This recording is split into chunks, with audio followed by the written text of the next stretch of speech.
কুমিল্লা নোয়াখালী তো অনেক উন্নত, এটা ঠিক, কথা ঠিক। কিন্তু কৃষির দিকে উন্নত কেউ কিন্তু ওইটা জানে না।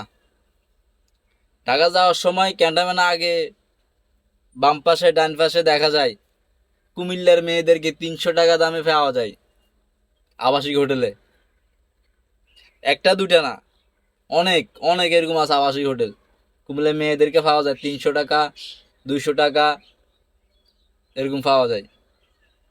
আরও দিনকে দেখলাম যে একটা পোস্টার মধ্যে দেখা যায় যে কুমিল্লারা লিখছে এই নোয়াখালীরা বন্ধু হওয়া যাবে না, কোনো মেয়ে বন্ধু হওয়া যাবে না।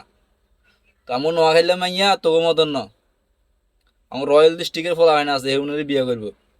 তো কুমিল্লার মাইয়ার মতন হোটেলে যায় বই থাকে না, বুঝছ? দেখি তো আমরা আশেপাশে যাওয়ার সময় দেখি যে আবাসিক হোটেল, আবাসিক হোটেল ক্যান্টনমেন্ট আগে অনেক অনেকগুলো, শুধু একটা দুটো না, অনেক হোটেল। কুমিল্লার মেয়েদেরকে পাওয়া যায় ওখানে গেলে। আমরা ওটা ওটা দেখেই বুঝি কুমিল্লার মেয়েরা কিরকম, ছেলেরা কিরকম।